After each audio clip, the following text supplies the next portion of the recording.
Hi, I'm Tracy. And I'm Jessica, and this is She's on Top, the channel for women, by women. Today, we have the privilege of speaking with Aisha Addo. Aisha is a recipient of the Young Black and Gifted Award for Black Community Service. She was also named a Black Diversity Group Role Model and one of 100 Black women to watch in Canada, and among the 150 Black women making history in Toronto. Aisha's passion is empowering Black and marginalized girls to reach their full potential and be leaders in society.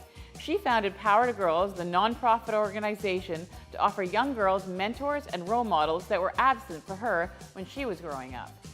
Her latest project is DriveHER, the ride-sharing service for women, by women. Aisha defines what it means to be badass. I grew up in Ghana, West Africa, and I came to Canada at the age of 14.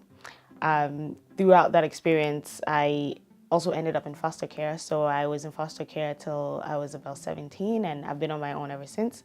I think one of the main things that I learned throughout my experience, or like even just coming to Canada in itself, is, you know, it really helped me come into my own, and it has all become a part of my story, and it has all become a part of my journey.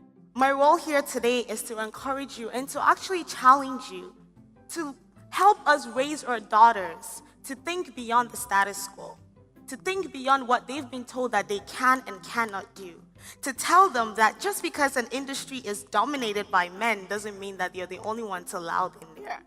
One of the main reasons why for me promoting Black women and girls is important is because it's a population that I can identify with. One of the main things for me, and I say this every time, is that whatever it is that I do, whatever it is that I start, I'm the very first customer, I'm the very first recipient, I'm the very first beneficiary of it. I wanted to be that person that, in a sense, created the safe space and created a platform for them to be able to, one, not only express themselves, but then also recognize that they're capable of becoming leaders in society. They're capable of holding roles in politics. They're capable of becoming whatever it is that they decide to become. And that's something that's like very dear to my heart. One of the really key things that someone has ever said to me that I always remember is actually my foster mom. And she said this from a place of love. Aisha, you're expected to become a teenage mother. You're expected to become a drug addict. You're expected to drop out of school. You're expected to do all of these things. Those words I remember not from a place of brokenness, but more from a place of accountability to myself. And you have to remind yourself every single day that you are not going to be anyone's stereotype or anyone's idea of who you should be. Our next speaker tonight, founder of the Power to Girls Foundation. A graduate in business administration and accounting, she founded the foundation, which is a nonprofit organization to offer young girls the mentors and the support that they may not have had throughout their youth. Oh, wow. Starting Power to Girls in itself was just a matter of having conversations and say, hey, come, let's talk. What are your challenges? What are your stressors? And then one of the most common things that we were hearing was like, especially in school, where it's like, okay, well, my teacher says that I cannot go to university, or I'm too slow for this. And these are words that are being impacted and spoken into their lives. So I wanted to be that person, and I wanted to create the space that counteracted all the negative things that they've heard about themselves.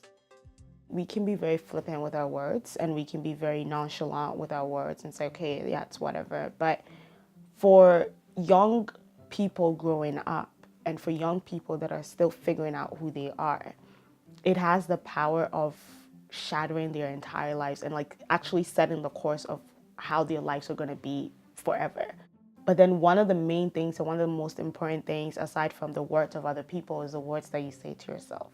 And sometimes, you know, in our insecurities or in our spaces of fear or discomfort, we say things to ourselves and we don't realize that we're listening. You know, we're listening, ourselves are listening. So it manifests in different ways.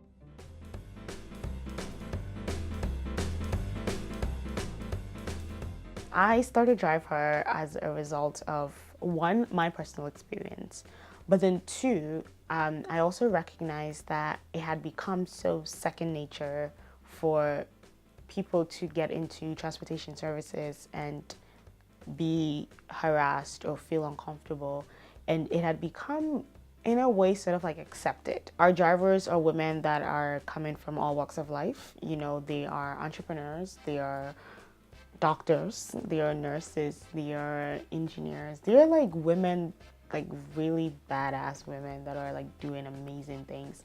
And the question that we always ask them is like, why do you want to drive with us? And one of the things that we hear all the time is, you know, because I want to be able to provide a safe ride for another girl, or I want to be able to ensure that this person got from point A to point B. And then also I want to be able to connect with other women, right? So it becomes this, you know, beautiful, beautiful community. It's paramount for women to support women. There's a lot of women that have gotten the opportunity to be in spaces and be in positions that, you know, traditionally they're not supposed to be in, you know, if we're looking at, you know, society and all that stuff. And I've seen women get there and it's like they just shut the door. If you're able to help 2 other women get up that ladder, they will help 2 other women, and then they will help 2 other women, and then they will help 2 other women. So by the time that this generation gets to the point where they're looking at jobs or they're looking at opportunities, they've already seen themselves reflected all the way to the top, right? So it's easier for them to just follow suit. We are in the space where, you know, women empowerment, female empowerment, you know, you look at the Me Too movement, you look at the Time's Up movement, and you look at all of those things and you're like, yeah, being a woman is hot right now. It's so hot and so amazing.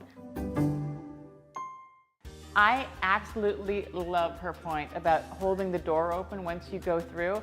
It's actually what we're trying to encourage here. It's like to create a space where we share information and help each other out. It's true, yeah, and I love what she said about the power of words. I think it's so important how you talk to other people, your kids, your friends, really can make a difference. But what's really struck me when she talked about the power of words that affect you, how you talk to yourself, that voice that says, I don't look good enough, I'm not confident enough.